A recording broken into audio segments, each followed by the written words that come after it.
Jenazah korban longsor tambang Gunung Kuda, Cirebon ditemukan pada Sabtu sore. Setelah ditemukan, jenazah langsung dievakuasi. Hingga Sabtu sore, saudara, total 17 korban ditemukan tewas. Sementara, tim SAR gabungan akan melanjutkan pencarian 8 korban hilang hari Minggu ini. Proses pencarian akan fokus dengan pemecahan batu besar untuk memudahkan evakuasi korban.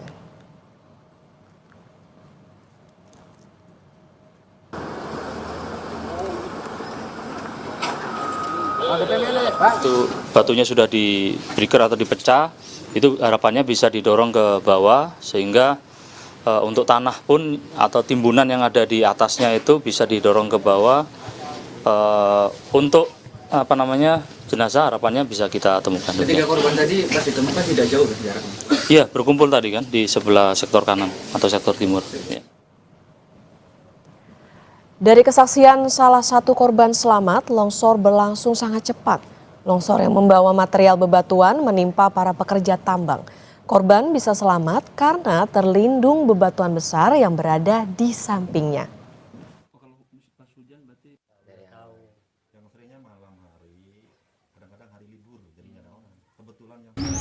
Ya paling berapa, nggak sampai 10 detik lah. Orang cepat banget langsung set. Udah gitu aja. Ini limbah tuh udah masuk semua, kaca nih udah mepet saya. Sampai saya ngelepasin kaki aja susah. Udah kena langsung buka pintu, langsung loncat lari. Semua yang kena korban bisa dibantu ya, bantu. Terutama lapangan pencariannya ya Pak. Lapangan kerja yang baru ya Pak. Karena kan ini ditutup sama KDM.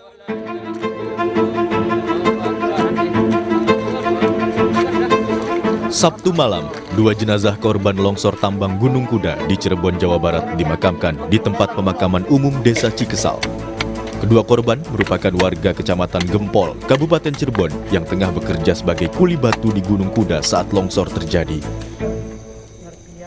Almarhum itu kedua-duanya sebagai pekerja kuli muat atau pocok, kalau bahasa di Cikesal pocok, seperti itu Pak. Terus kalau itu berarti ada berapa orang Pak yang warga kami ada 2 orang yang meninggal di tempat. Kebetulan kedua-duanya hanya punya 1 istri dan 1 anak. Pak Sanadi 1 istri, meninggalkan 1 anak, dan alhamdulillah udah keluar SMK. Dan Pak Sakira itu anaknya masih SMP. Kini, polisi telah menetapkan 2 orang tersangka dalam peristiwa longsornya tambang galian C di Cirebon, Jawa Barat. Keduanya adalah pengelola atau pemilik tambang dan kepala teknik tambang.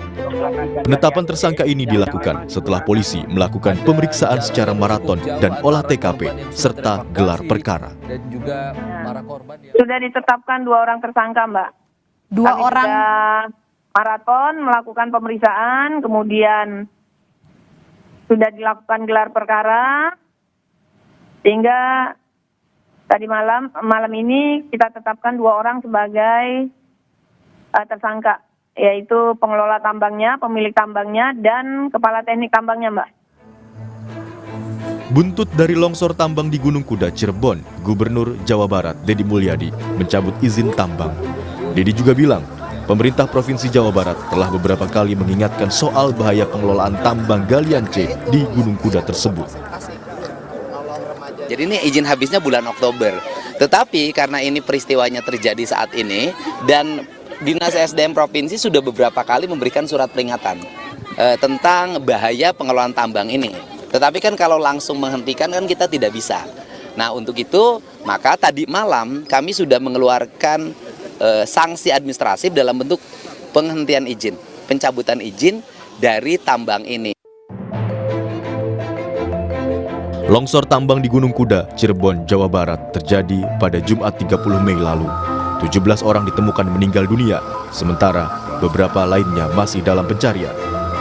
Gubernur Jawa Barat Deddy Mulyadi bilang, izin tambang galian C di Gunung Kuda Cirebon ini diberikan pada tahun 2020. Tim Liputan, Kompas TV.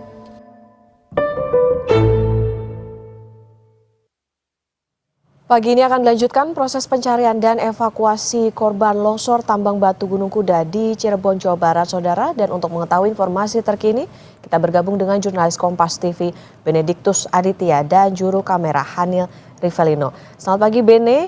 Bene, apakah proses pencarian korban sudah kembali dimulai pagi ini dan di mana fokus titik pencarian korban dan apa sebetulnya fokus untuk hari ini, Bene? Ya, Okta, selamat pagi. Memang untuk proses pencarian sendiri ini akan segera dimulai, di mana tadi baru saja dilangsungkan apel pagi tim gabungan dari TNI, Polri, dan juga tim SAR begitu ya.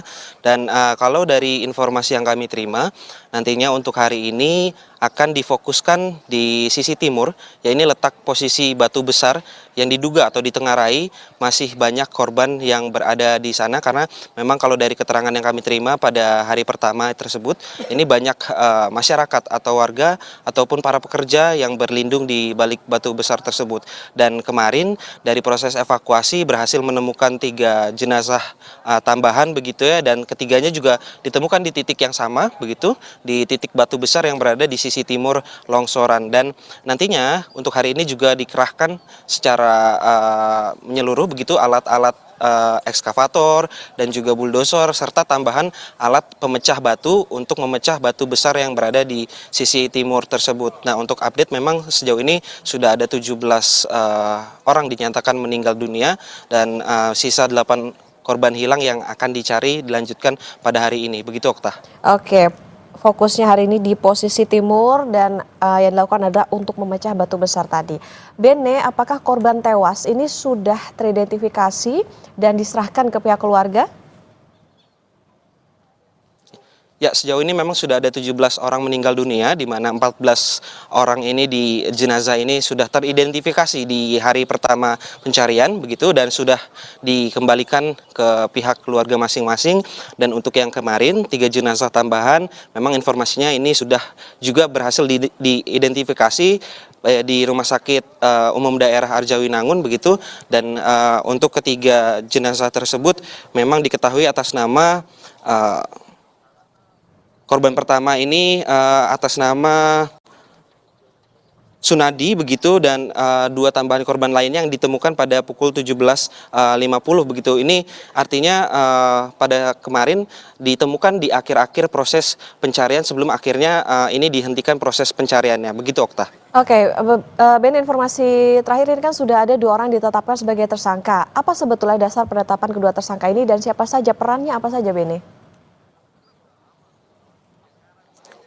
Ya, benar, Okta. Memang kalau dari informasi yang kami terima, 2 hari kemarin memang pihak kepolisian sudah memanggil beberapa orang saksi begitu ya, setidaknya ada 6 orang saksi dan sudah ditetapkan 2 orang tersangka.